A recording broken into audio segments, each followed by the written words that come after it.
Hey guys, welcome back to my channel. I am Becky and today we are going to be working with some Amy Tangerine papers. I will also be using a sketch, and this is a sketch from Sketches in Time, and it says the sketch was created by Brenchivia. This is one of the layouts I did at the crop. So the setup is going to be a little bit different. Now, when I went to this crop, I did take a whole bunch of sketches with me. I think I took about 30. Big goals, right? And most of them are going to be from Sketches in Time. I do have a couple that were from, other people, but in this series that you'll see from Tales from a Crop, they're mostly going to be Sketches in Time sketches. This one I am going to stick pretty close to the sketch in that I do cut off several angles. I make my angles a little bit different. I have some coming from one way and some coming in from another way, so they kind of meet toward, the center-ish of the page. I think it turned out really cute the way it is, and some of it was just accidental because I had cut the paper wrong, so I just had to make do with what I have. Right here you can see at the very beginning I'm just trimming up the angles that I think I'm going to be using. Now for my background paper, it's that paper in the back, and you can't see it super duper well on screen, but it is just a piece, it's an Amy Tangerine paper, and it's kind of white and it has like hash marks on it in kind of a light aqua blue. I don't know if it's really reading super well on the screen or not. For me, when I'm looking at it right here, it is not reading too good.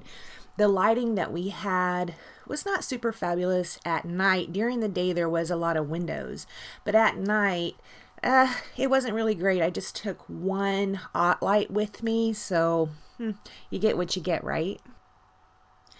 Right here is where you can see that I realized I had cut the paper wrong. So I tucked that black over on the right hand side instead of making them all go up at that one angle. I love how this turned out up there though. I'm gonna have to tell you, I do like it a lot better with the joins coming in toward the center than just all one direction. That was a complete accident. That was just because I messed up. So all of my papers I am going to be inking with these are the photos I'm going to be using. I am going to be using 3 photos on here, not just the 2 that were called for. The driving force with my papers that I use on here is this background paper. You can see I have a chunk of it is in one of the angles up at the top, but I'm also going to be using that as a base to stick my photos on. The 2 main photos I kind of keep side by side in this configuration, and then this 3rd photo I'm going to put down toward the bottom of it and kind of pop it up a little bit. Nope, not kind of. I am going to pop it up on some foam tape. I do pull out these photo corners by Chamel. I love the photo corners. Now you see Janet over at RTS using photo corners a lot, and they always look super fabulous. The pre-made photo corners for me a lot of the times, especially these Chamel ones, they're very thin, and like the one I was trying to put on there right there was gold foiling, and you know how gold foil is when you kind of wrinkle it, you can tell. So I end up pulling it off and just ditching that. I think the colored ones would work a little better being so thin, because you can't really tell with the colored ones if you crinkle them.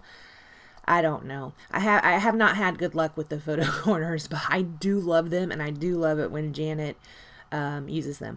I will sometimes use homemade photo corners in that it's just a piece of branding strip and I just kind of fold it into a photo corner. That's how I usually do mine.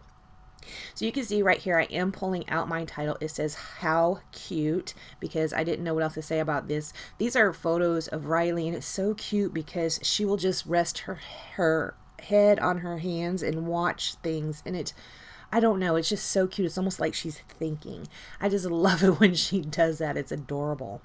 I did take out some more of the Amy Tan paper. It's kind of in a peach color because I do have that peach strip running across the bottom of the page. I wanted to pull in a little bit more of that.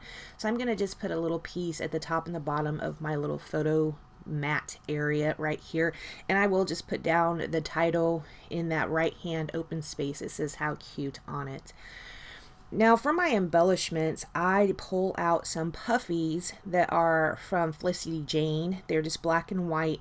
And I'm also going to pull out some circles. They're just circles that were punched out of one of the Amy Tan papers in the smaller scale. out of the 6x6 paper pad. So this cluster over here, super simple, just one of the circles, one of the Felicity Jane hearts, and I'll put a couple enamel dots down there. Over on the left hand side photo, same thing, just a circle, two of the puffies from Felicity Jane, and I'll stick enamel dots down there.